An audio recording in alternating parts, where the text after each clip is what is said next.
Today, I'm speaking with Dylan Baumbach, our current North American Square One champion. He is third in the world for both single and average. He has a 4.5 official 3x3 single and sub 7 average, on top of being good at 2x2, clock, and mega minx. He was one of the first Square One solvers to adopt OBL and PBL into Square One, and has now produced the most popular tutorial for OBL. Lastly, he is pioneering OBL prediction and is the first person to consistently look Square One solves. Hello, today I'm joined by Oxzowachi with the hard CH, or Dylan Baumbach, whatever you prefer. Yeah, Dylan's good.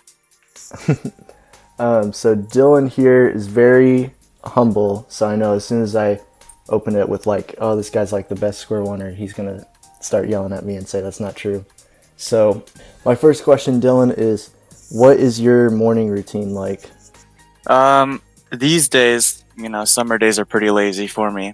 So it's a lot of watching YouTube in bed for a little bit before I convince myself to get up. And then after that, I make myself some oatmeal. And then usually I like to listen to my first album of the day. I listen and review music albums for fun. And the morning is a fun time to do those. So I like to start my days with a new album that I haven't heard before, probably from a new artist. And then I usually go to the gym after that. Ooh, good stuff. I think you're more productive than me because I think that first step of sitting in bed and watching YouTube, I usually do that for like 2 hours. Outside of that, where does the name Oxzowachi come from?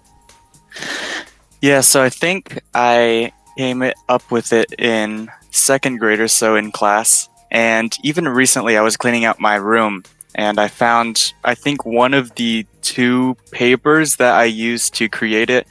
And it was because my aunt gave me a book for one of my birthdays about like ciphers, like secret codes, basically. And I was fascinated by those with like alphabet shifting and all sorts of hieroglyphic stuff like that. And so I wanted to come up with a pseudonym based off of my last name. I thought that'd be a cool thing to do, and I had already done that for my Minecraft username. It was Lokalo Olkalu in my early days, and that was already a cipher of my name. And then I guess I wanted to come up with another one for my YouTube channel name. And so I ran my last name through like 12 different layers of ciphers. And of course, I don't remember exactly which ones I did, but I just picked a bunch of ones from the book that my aunt gave me and just kept doing it until I got something that sounded cool and was still fairly pronounceable. And I think I actually ended up with Oxzowachi. There was no I. And I just arbitrarily decided to add the I at the end. But basically, we started with Baumbach, and then through a bunch of different ciphers ended up with Oxzowachi. So, although the last three letters are still the same. They are the same. I don't know exactly how that ended up happening, but I kind of like it because it still looks a little bit like my name. So interesting. So you just did it using like a book instead of like a online generator or something like that? Oh yeah, it was all pen and paper. And then that reminds me now, because you were talking about Minecraft, that's like the first few videos on your channel as well. Yeah, it was really the first couple, like 100 videos, and I recently enlisted most of them. Oh no. But yeah, that's how my YouTube channel started. So a necessary stage in all Cuber's life is where you go through and nuke your old cringe videos. That's true. So like you just kind of, I know you said that you made the name Oxzowachi for YouTube. So like that was kind of just the goal with it, is to make YouTube videos as a second grader? I don't actually know what the intention was, but I have to assume that's what it was for, and especially because my parents they basically grew up in the cybersecurity space, and so I was kind of expected to go by a name that was not my real name, and so it kind of also blended into that, where I wanted a channel name that wasn't my real name, and then I also had this book of ciphers, so naturally I wanted to make my first YouTube channel name kind of something related to those. Mm-hmm. And you think you're going to keep it like that? You know, I have several times over the past few years considered changing it to my real name. But considering that my close cubing friends raised hell over me changing my alt channel name from Oxzowachi Alt to Oxzowachi 2, they were mad enough about that. So if I just got rid of Oxzowachi altogether and changed it to my actual name, I cannot imagine the repercussions that would lead to in my daily life. Is that just because like Ryan already has the alt that's called like Ryan Alt 2 or something? I don't think so. It's just because I think my close friends who grew up seeing Oxzowachi all the time, they kind of hold it in a sentimental light in the same way I do. The alt thing, I don't know, I guess it's kind of a funny name, and so they wanted to keep that. But Oxzowachi, I don't think is going away anytime soon. And if it did, I would probably just make a separate channel and then keep that one alive, named Oxzowachi. Oh yeah. What would you upload to it? Your Fortnite compilations? Yeah, if I made a new channel, maybe like music reviews, maybe gaming, but it's unlikely to happen either way. Yeah, and I remember your white jacket had Oxzowachi on the back of it as well. Yeah, Keaton Ellis approached me at NAC 2021, and that was the first time talking to him. And I was sitting at my table, and he knew for some reason that I had Oxzowachi on my white jacket instead of Dylan Baumbach. And I think it might have been after I won Squan, which is why he paid attention at all. But yeah, I'm one of the very few people, maybe the first person who had not their real name on their white jacket, which was it was cool that Jules gave me the option to do that. That is cool. That's pretty sick. So how did you start cubing, and at what point? Pretty typical story. I got a Rubik's Cube for Christmas from my parents when I was maybe it's like 10 or so, maybe 12. And then like a year or two later, after losing that first one, I got another one for Christmas. And then at one point I came across the video of Lucas Etter's 490, and that was pretty much the video that started it all. So I started after Etter's world record, and then after that I learned from a tutorial. I don't remember which one, and yeah, I know you have some like really old video from like 9 years ago of you solving a cube. I guess that's like the second 3x3 you had. Yeah, 2016 was my first wave, and then I took a break for 2 years, or just kind of quit for 2 years and came back at the beginning of high school. So, like, were you aware of like competitive cubing during that break? Because I know you're a 2019. No, yeah. So I actually, even though I had seen Lucas Etter's world record, I just never thought that competitions were like a thing that I could go to. And it wasn't until my friend Prescott Johnson, who I met in my freshman year of high school, we met in class, and I saw him with a Rubik's Cube, and we started chatting up. And he's the one who actually found and invited me to the first competition I ever went to, which was Trinity Valley Open, I think, 2019. And so, yeah, thanks to Prescott for making me realize that competitions were a thing I could actually do. And that's kind of what started my entire competitive journey. Mm-hmm. And I noticed, including that first comp and most of your comps, is that all in that DFW, Dallas-Fort Worth area? And, like, you don't have as many competitions as most other people, so do you just, like, staying in that kind of main area with all the people you know? Yeah, I don't really travel that far, and then, of course, until my senior year, I couldn't drive myself, so my parents didn't want to drive me that far either. But I think also especially in recent years, I've just been privileged enough to not have to drive as far as most people to get competitions every month or two.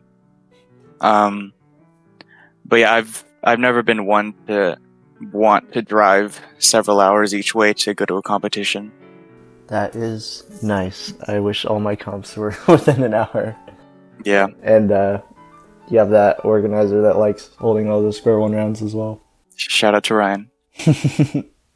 So, upon your return, I guess it was in 2019? Mm-hmm. Makes sense.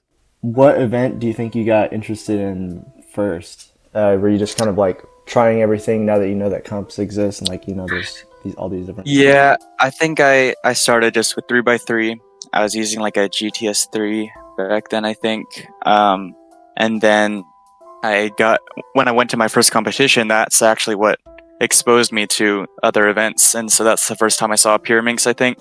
And so I got a Pyraminx after that competition and a 2x2. And then the more comps I went to, the more events that were put on my radar. And I just slowly kind of accumulated those. And I think I saw square one at my second competition. And I was, for some reason, I remember judging a 50-second solve. That's like my earliest memories of square one. So yeah. Nice. So you found out about the other events as you went to your first comp? That's kind of interesting. Yeah, I guess I didn't bother really looking into them from the website or anything. I just kind of saw them in person and said, oh, that looks interesting. Did you just compete in 3x3 at your first comp? No, I think I also competed in 2x2.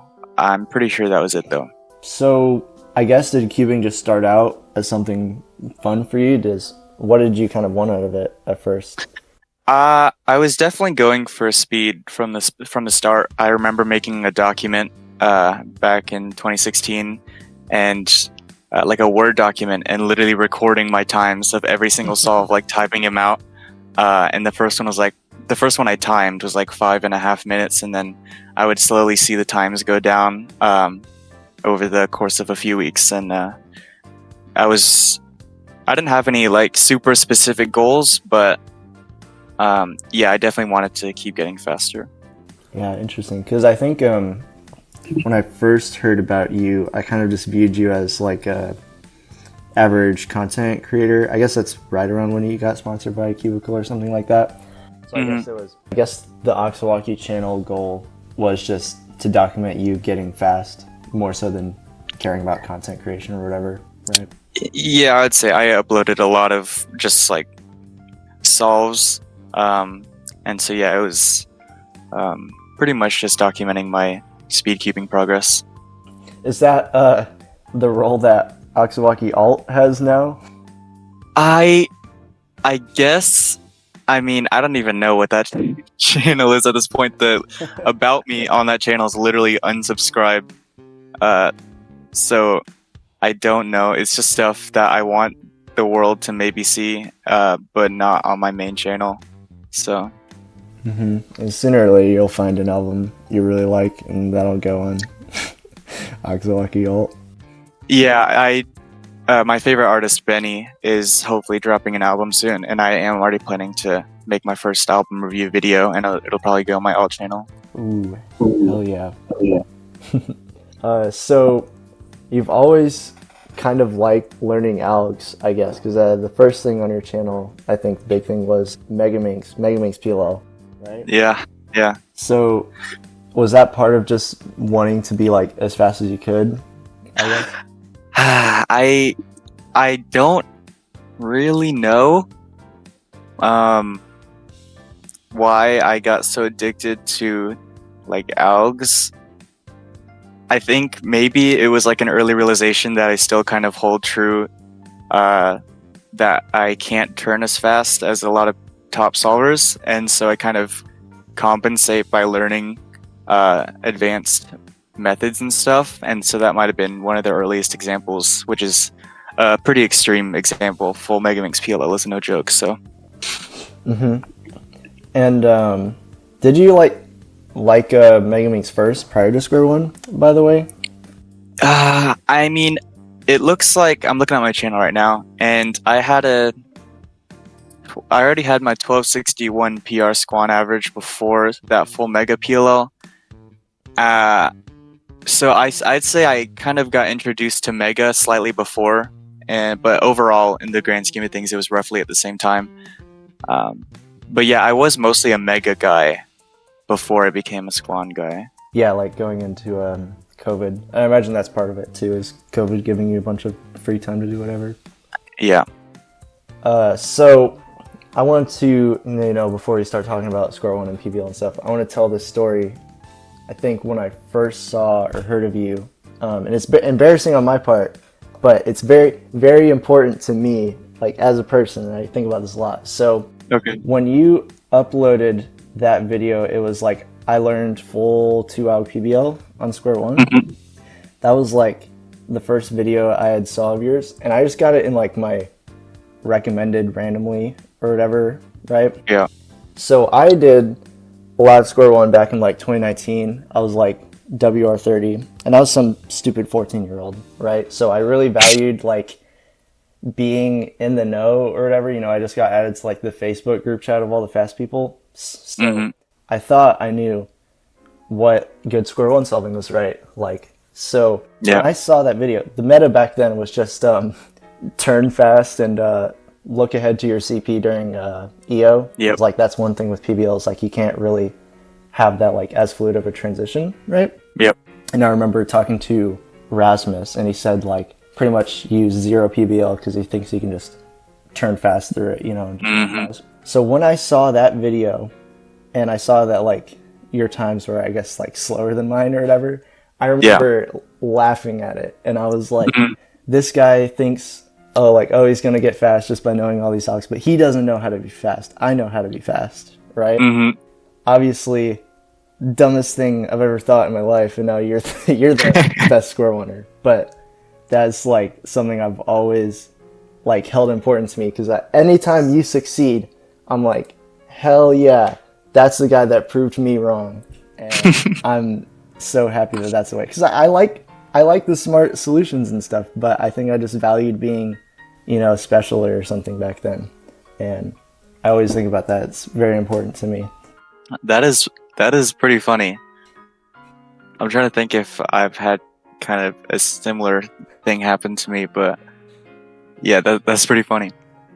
So when you learned PBL, was your intent to just be the best in the world at Square One or get to that level?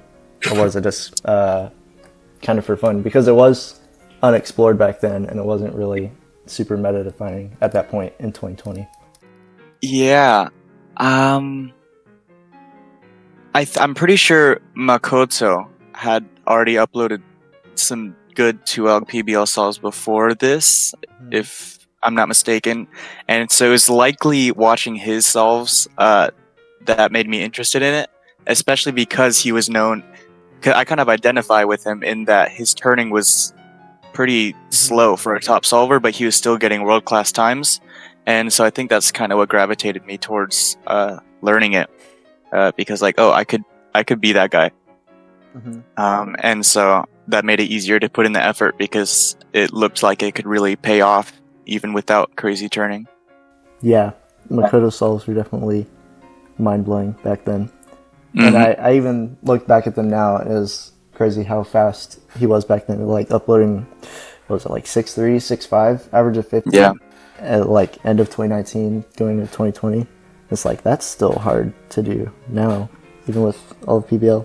So how would you recommend other people going about learning PBL now? Because I know this has been ongoing infinite process of learning stuff.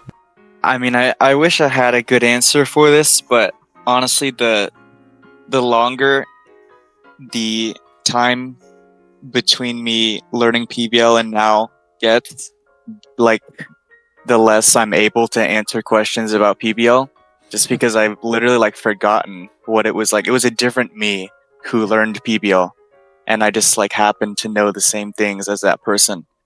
And I would say objectively, Cube Master's tutorial is still the best, and it's the best for a lot of things in Squan. But like, it has become pretty tedious and kind of dreadful to just kind of guide people with Square One, because I feel like I should know the answer, but at the same time, I don't. And it's especially difficult just because things are always changing, there's 900 cases and just Mm-hmm. so it's hard. I mean, the thing I did was just search up every individual case in the Square Wonder server and just hope you or someone else said how they solved it. Yeah, I think it's because I was just kind of crazy when I learned it. And when I learned a lot of this stuff, it was just driven by like basically madness. And so if I don't know how to guide people who don't have that drive, because that's kind of the only way that I was able to do it. Yeah. So what got you interested into OBL then? A bit That after. Yeah, that I remember being in an interview with like Carter Cubes or something a couple months before I learned OBL, and it came onto my radar only a few months, I think, before I actually learned it. And it started with Document, the old OBL document by I forget who, you probably know, but it started with seeing that doc floating around, and then that's what made me think, okay, maybe I can learn this cool new thing that people are whispering about. But it was all algorithmic, and so I didn't really think it was going to be feasible. And it wasn't until I don't remember which came first, but Daniel posted some solves with OBL, and that's what really made me want to do it.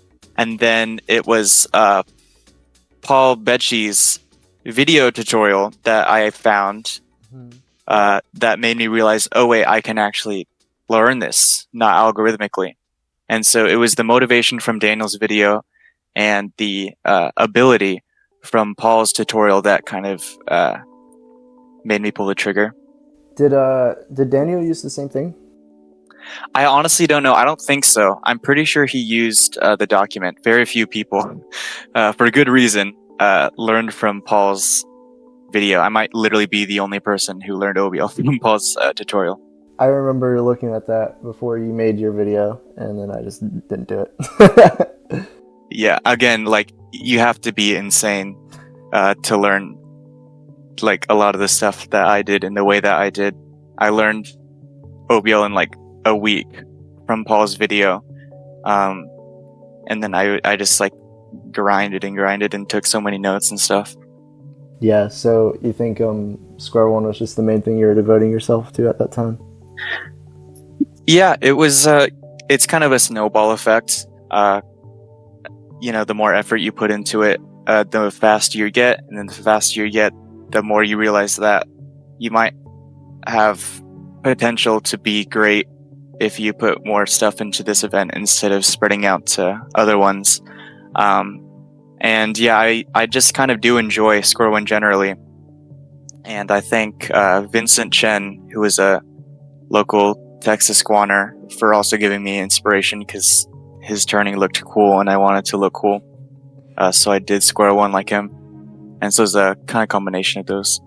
Yeah, I debated if the first question of this interview should be, do you still like Square One at this point?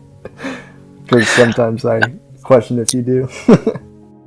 Yeah, I would say our relationship is kind of dry right now. I haven't learned anything on Square One significant in like maybe a year. I mean, besides a handful of OBLP schemes, but yeah, I don't really practice Squan besides 1 or 2 weeks before I compete in it. And especially with how stagnant hardware has been, and how frustrating MGCs and then breaking it has been, yeah, it's just kind of gone a little stale. But it definitely helps that I'm still getting good official times. If I weren't, then it would probably be a lot worse. Mm-hmm. But somehow I'm staying pretty relevant without too much practice. Yeah. So, your first comp back, you got WR5, and you said that was a great average for you with a 665. What was your mindset going up into that comp and during the average, I guess, with the pressure on the last solve? Yeah, my 665 at that Oklahoma comp, my first square one round post-COVID. It was a one-round comp, and I averaged the like mid-7 at the time.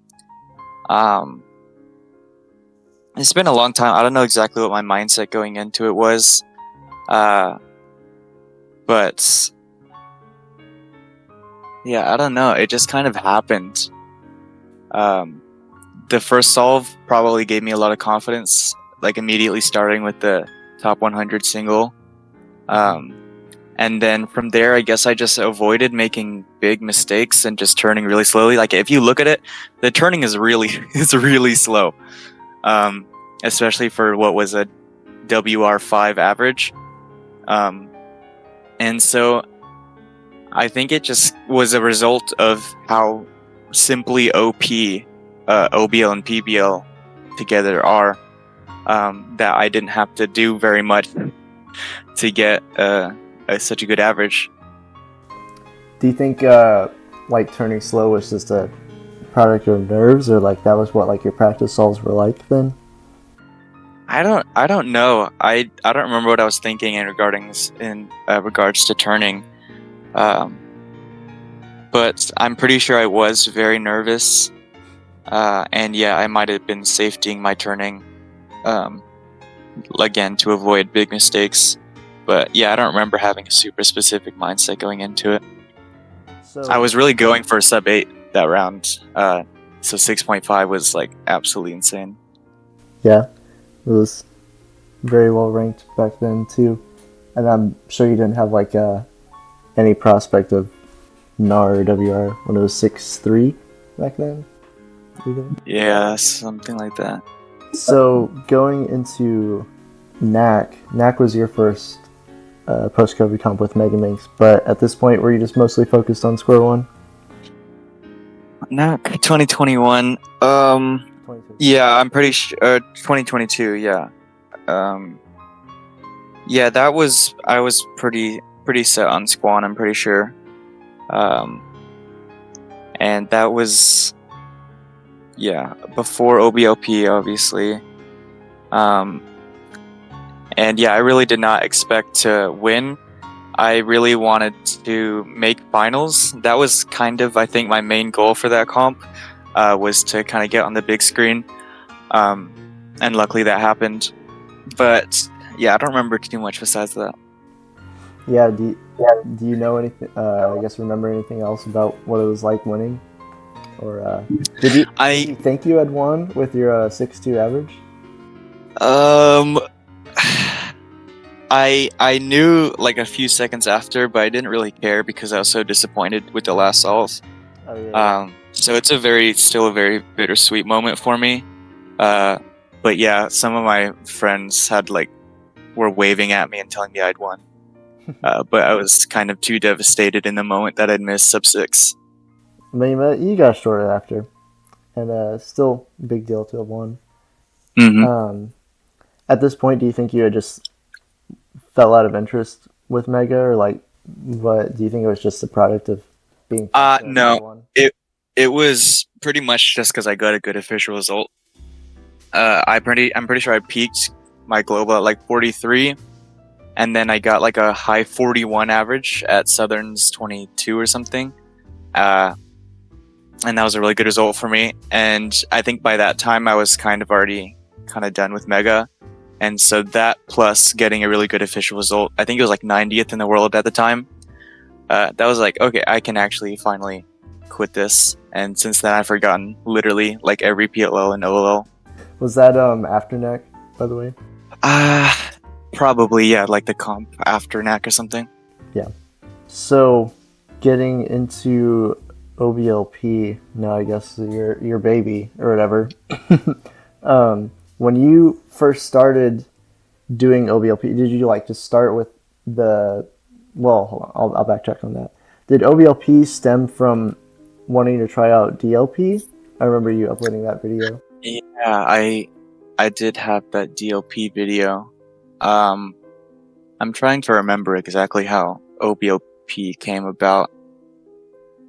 But yeah, I guess I was looking into it as early as late 2021. That was DLP. Um, I don't remember too much, but yeah, if you ask some other questions, maybe I can answer them better. You put in that DLP video that you had started developing it with a friend. Do you know who that was? It was probably Samir, yeah. Oh, that would make sense. What, did it just start, like, was the initial intent to just memorize all the schemes before you started, like, tracing moves and inspection? Yeah, I think basically we were just gonna like learn one for each individual of the 360 CSPs, which is why it didn't seem feasible at all. And I think it was only in early 2023 where I realized that there would be a way to make it more feasible, which is why I actually did it. Mm-hmm. Yeah, so when you first started in that 2023 time, you just felt like it was something doable. And do you think it came from like wanting the competitive edge or just for the sake of developing it? Yeah, I can't remember exactly where my results were at the time, but I think I was kind of like falling off a little bit. And I was kind of desperate to get back in the game somehow. And then it was that, and then I might have started thinking about it a little bit, and then we had a big snow week at my college, and so I didn't like have class for a full week, and that allowed me to really grind out all the details of the flow chart for learning OBLP. And so like 90% of the OBLP work was done in that week, just because I had the time to really do it all. Mm-hmm. And at first you wanted to do it for every case, but how did it kind of morph into your style of doing it like most of the time? Like what cases do you not do it for? Yeah, so the nature of the way that I learned OBLP is through like common cases, I guess.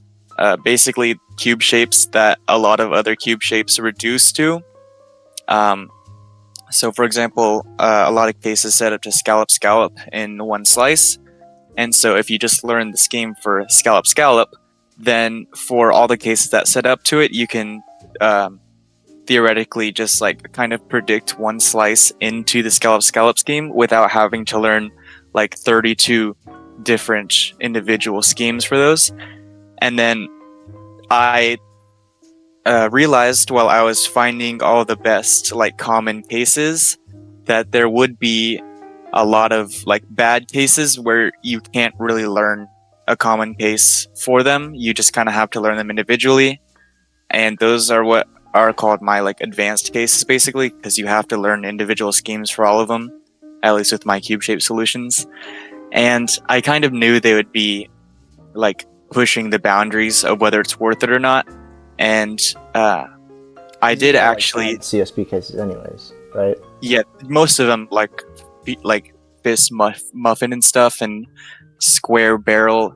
They're mostly bad, which is a good thing, a good coincidence.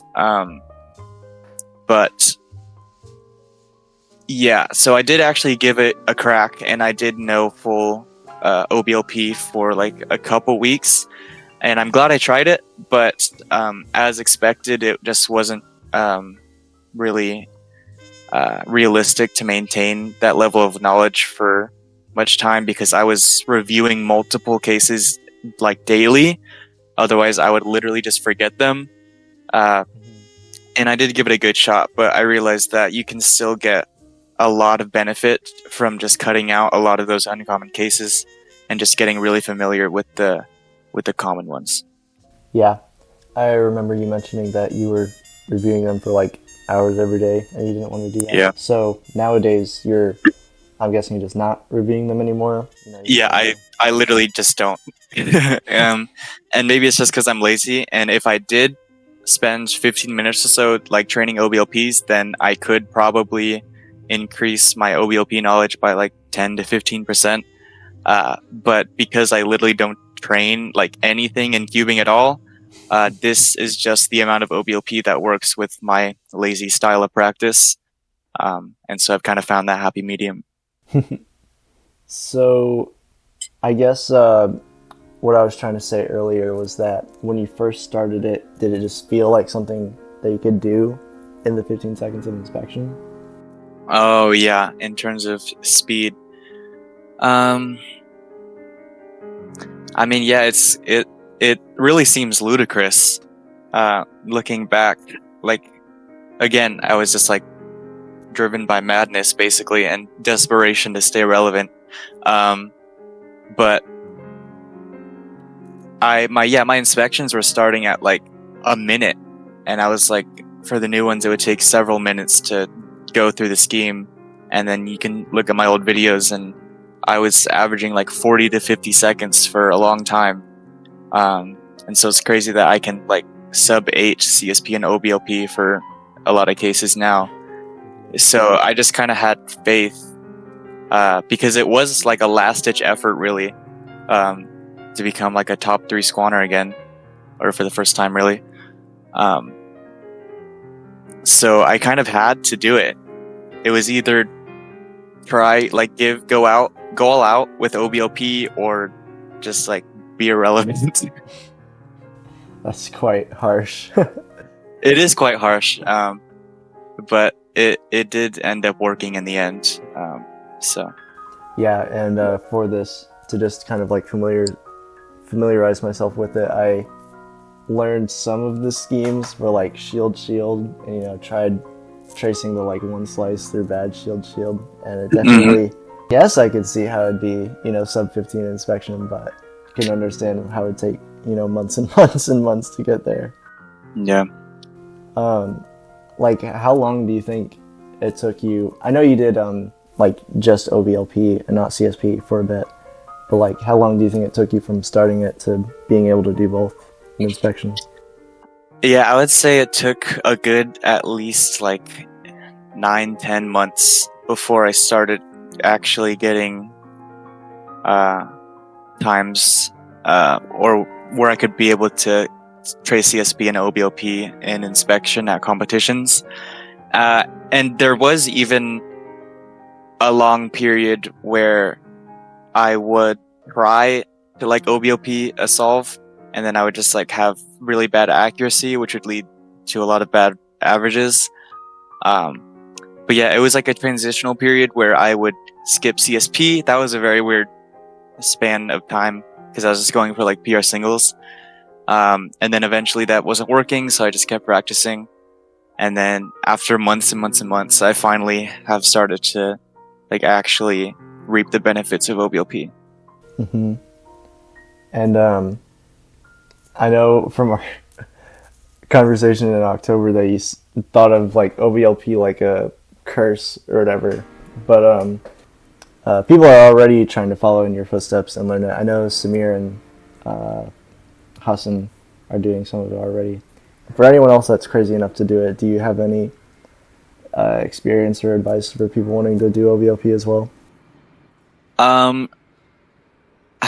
The thing about OBLP, and part of the reason I haven't made a tutorial for it yet, is because it depends on your cube shape solutions. So in a way, it's a very personalized thing, where you can't just like learn it from a tutorial. You kind of have to understand how it works, or either learn how it works and then use it for your own cube shape solutions, or literally just change your cube shape solutions. But I mean, I would just like send my document to anyone who is interested in it. I already have in the past, and then I just like send them a long paragraph about how it works. But in terms of like tips for learning OBLP, I guess just like read the paragraph that I send you and understand that the only feasible way to do it is to learn the common cases and then set up to them. And that's kind of it. And be crazy enough to do all the practice needed to get good at it. Nah, yeah, it's actually an insane amount of practice. Yeah. So nowadays, what do you think keeps you going? I know you're dead set on WR, but what keeps you going in on the WR hunt? Because I've had a similar experience of, every comp having WR potential back with 3 blinds. And that is like the most unfun thing in the world. And I gave up on it. So what keeps you going through it? Right now, it's I consider this like positive feedback for my efforts. Even if I'm like missing world record, I'm still getting like really good times, and I'm still PRing. But that is a good question, because it has caused a lot of emotional distress. But at the same time, there's still like a lot of hope. You'll have to think about that. I guess another part of that is you tend to not react, or I guess in a meaner way say that you don't seem very proud of any of the results you've been getting lately, at least on the surface of, I guess even if it's like not WR, but still like the 5-1 average of 12 officially, or like any of your PR singles or whatever. Do you think that's kind of intentional for keeping yourself level while competing, or? Yeah. First, I'm going to go back to your previous question because I remembered what I was going to say. While world record is kind of like a subconscious goal, really my surface level goal going into all my competitions is to just get sub 6 averages. And then for the past, 6 rounds, I've been accomplishing that. So that is like basically absolute positive feedback. And so that helps keep me going. I keep my goals relatively realistic, so that I kind of surprise myself when I get 4 WRBPA averages in a row, rather than kind of being disappointed every time, even though I may look like that on the outside. And for your second question, yeah, I think part of the reason I don't react is it's so that I can keep calm for the rest of the average. Like when I counted a 4.2 after getting a 3.8 PR single, I knew that I had one solve between me and WR, and so I didn't want to get my nerves up for that. And I don't really see much point in like reacting super negatively either, because I don't want to make like a scene about it, and judging from past experiences, it'll probably just happen again.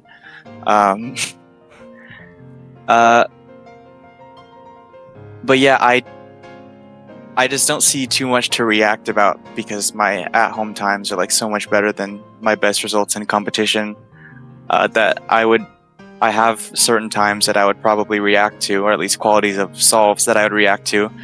And usually that's it.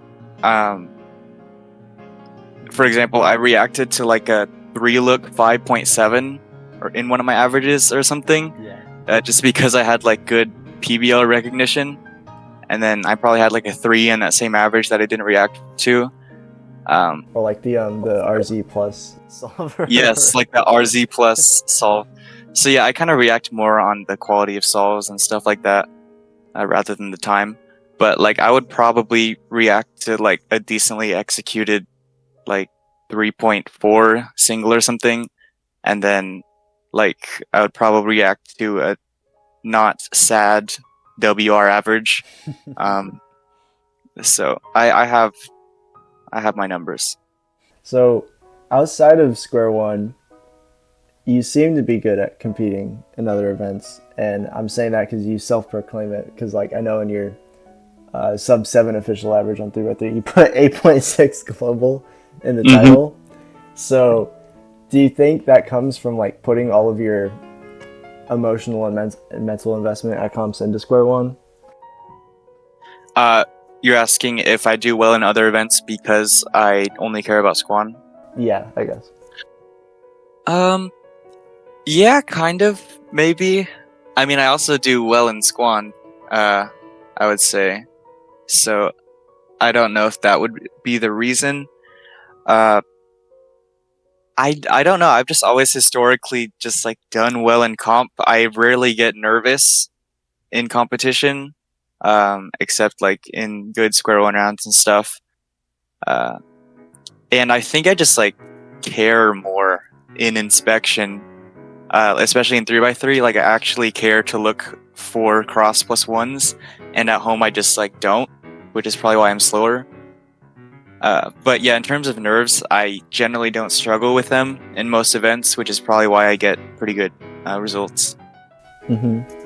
So if you value being at the top of square one so much, like we said, with all the effort you put in, why have you been kind of making the effort to do other events lately, like picking up 2x2 recently, or continuing doing 3x3, clock, whatever?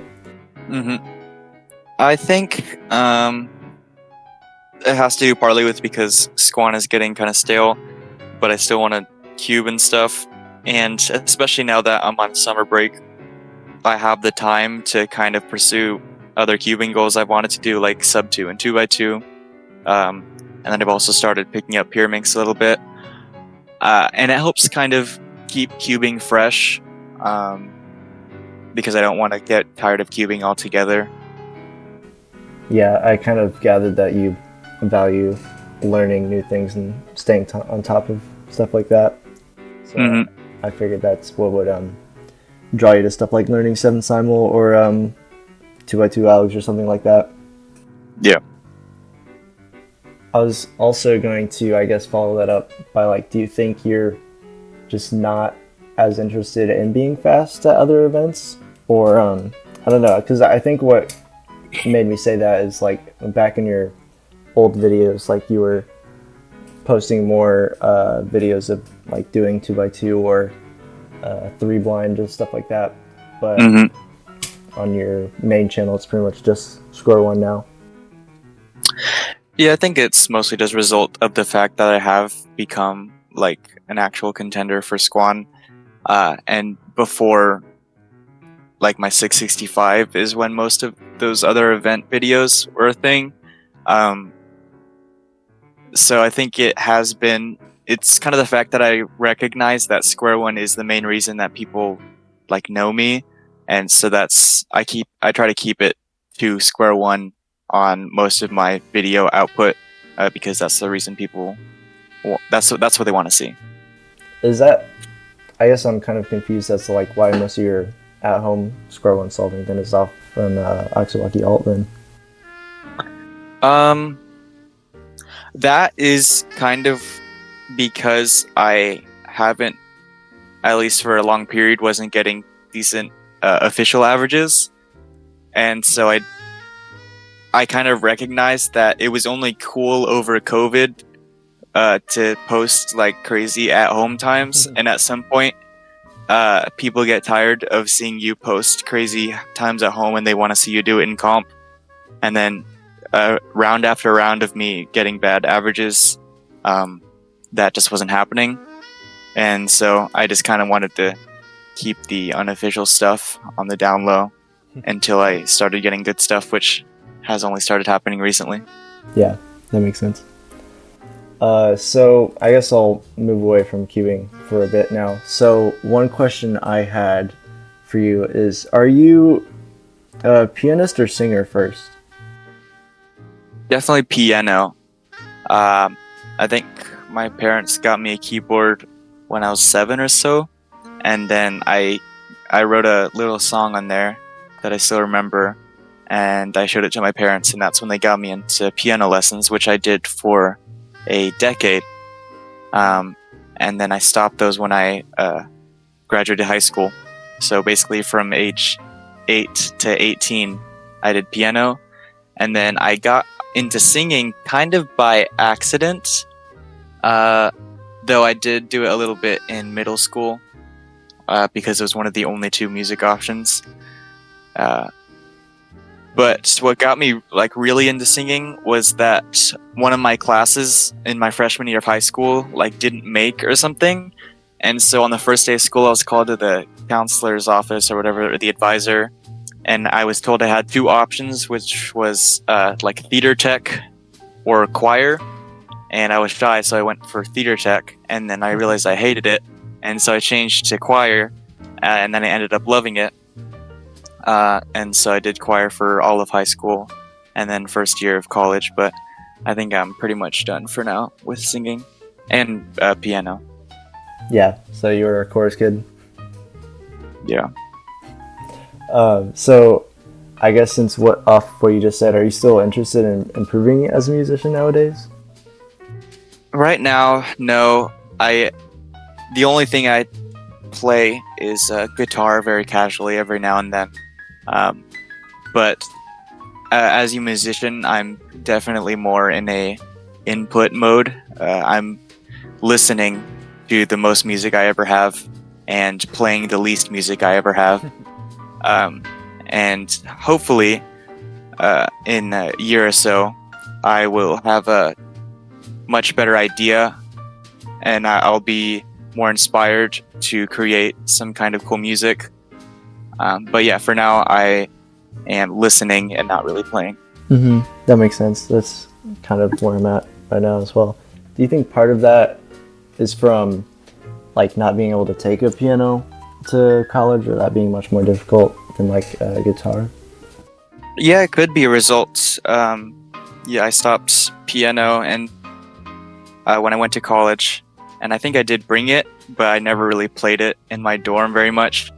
And then so I phased out of piano, and then I hated my college choir, and so I quit that. And then I guess I was left this year with no music that I was really playing, and so that might have naturally led into listening to music instead. Yeah, definitely. At my point in my life, I kind of like hearing other people play music more than myself. Yeah. So I guess on that note, will you ever release another song on Spotify? I would say ever. There's a strong possibility. But I've made several pretty bad songs that I thought were good in the moment, which is not a good sign. But yeah, I can definitely see me taking another crack at music production in the future. Yeah, where's the Spotify song? By the way, I tried looking for it prior to this. It is only available on the Dylan Baumbach YouTube channel on YouTube. I've taken it off of streaming for a while because it's not a very good song. It's very terribly produced. But I think I'm still kind of proud of it, so I leave it up on YouTube. And we've talked about it a little bit, but you started doing an album a day recently, which I did that in 2021. But what caused you to do it? I think the main trigger was coming across Anthony Fantano's YouTube channel again. And that was probably in March of this year, and that was after several months of me being really in a musical drought in terms of even my listening. Like for years, I had artists that I was listening to, and I was always finding cool new stuff. But at the beginning of this year, I wasn't finding anything new that I liked, and all my favorite songs were getting super stale. And then I happened to come across this cool music reviewer guy, and he was like giving stuff numerical ratings, and I found that kind of interesting. And I started kind of accepting the idea that there could still be value in listening to music even if you don't love it. And I never really thought about that before. Like, what's the point in listening to music if you don't like it? But now that I have a sheet and I can, color code stuff and write scathing reviews on it and still enjoy that process, I found that I can still find some kind of joy in listening to new music, even if it's not the best thing I've ever heard. And so that's really opened a lot of doors for me in terms of music listening. Yeah, that's very similar to why I started doing it back then. Was I found another review channel, what was it called? I think Sea of Tranquility, that reviewed all these old 70s albums or whatever that I liked. And I had a similar experience of ranking all the bad albums that artists made instead of just talking about the good ones. Mm-hmm. Yeah, it was fun stuff. Personally, I'm not a big Fantano fan, but I'm not gonna like be mad about that. I think he just like reviewed a prog album that I liked as bad one time, and I was like, this guy doesn't know anything. So then I just stopped watching. Funny. Yeah, I disagree with him on a lot of stuff, but I still find it interesting and a good way to learn about new music. Mm-hmm. And how do I want to phrase this? I guess I don't want to say like the music you like is all similar, but No, you can say that. so does most of the music that you listen to come from Fantano reviews, or I don't know if there's like social media or something that I try to get it from a lot of sources. I get it from friends and family. I ask for like essential artists and albums of decades where I was not alive. Mm-hmm. And then I pull from my own memory of me growing up and some of the names I've heard all my life, but never actually like known what their music sounds like or formed any kind of opinion of my own.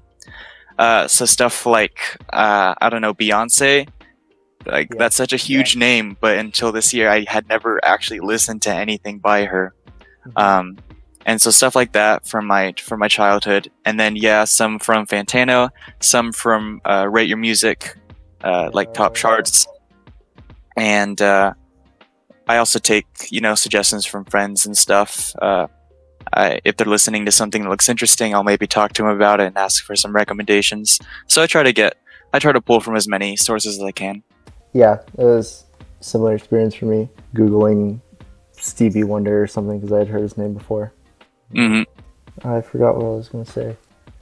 I guess I can just trail off into something different.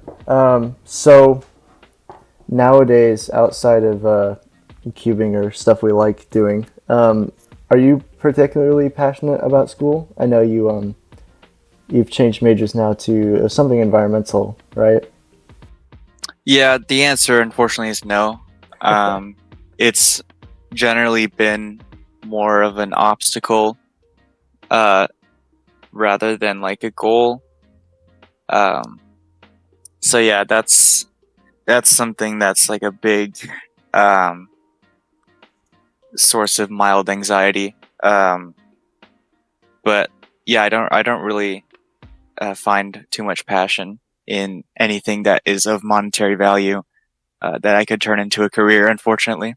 Yeah, I definitely can understand and relate to that. But instead of me giving my experiences, what is like your experience with balancing school and stuff you actually want to do? Been like, It usually starts with giving my all to school, and then slowly, subconsciously realizing the true minimum level of effort that I need to put into school to get by. And by get by, I still mean like B's and A's. And then once I've subconsciously found that level of effort, then I will kind of stay there for the rest of the semester. And then pretty much just do a lot of cubing and stuff. But yeah, the first few weeks of school are usually very dedicated, but I've never been able to kind of keep that super diligent work ethic up. Yeah, I understand. And do you still have the same roommates now, by the way? One of Dylan's roommates cubes. Yeah, I do. I'm still gonna room, hopefully, with my friend Jaden, and that's like a super huge plus in my daily school life, that I have a real person who is also a connection to my larger online friend group, so that there's not a complete, separation between real physical life and then where my actual majority of friends are. So yeah, I'm very thankful to have Jaden as a roommate and Cuber living with me. Yeah, that must be fun. Mm-hmm. So I guess kind of wrapping up, closing out on this, what do you think has been your favorite competition that you've been to? Ooh. Let me look at my list. It would probably be It was probably Nationals 2023. I met a lot of cool people there. Lots of great times. Not officially, but like, times with friends. I'd say that was the most fun I've had at a comp. Yeah, definitely. I've learned to not expect anything out of the big competitions, and I'm telling myself that for NAC, which we have just in a couple of weeks. Yep, my goal is to make finals for that comp. Yep, just understand that you're probably going to do poorly in most stuff, and that's fine. Yeah. It's going to be long and draining. And on a similar note, what do you think has been your favorite cubing accomplishment? Honestly, it's probably greatest cubing accomplishments. I'm gonna give you like 3 possibilities. One of them, probably the first, would be my 557 former PR average. That was like that was the biggest reaction I've ever had to an average, because the crowd has ever reacted to one of your salts as well. Yeah, that was probably the emotional peak of my cubing career, because it was a really good average, and it was like almost BPA on the last solve, with like a weird extra situation going on, and it was a pretty big jump, even though it was only like 1 rank improvement. And then also my OBL tutorial has like so many people have learned OBL from that, and I'm really proud of that series, even if the audio quality is very bad. And then also my 665 average, the first like real average officially with OBL and PBL, and it was 5th in the world, and it was like PR by 6 seconds. So yeah, those are definitely my top 3. Yeah, and I hope you get WR, but it is interesting to hear, accomplishments outside of, just being WR. Whenever you get it, soon enough. And outside of that, are you going to Worlds next year? Yeah, that's definitely on my calendar. I might even stay at Samir's house for that, so it could be fun. Does he live near Seattle? Yeah. Nice. Is your goal just to make finals again with that one? Yeah, that's always going to be my goal for big championships. Just I want to be on the big stage, and that's really it. Okay, well, I wish you luck with defending your title here in a couple of weeks. Thank you. And I think that'll be about it. So thank you for doing this with me, Dylan. It was fun. That was fun. Thank you.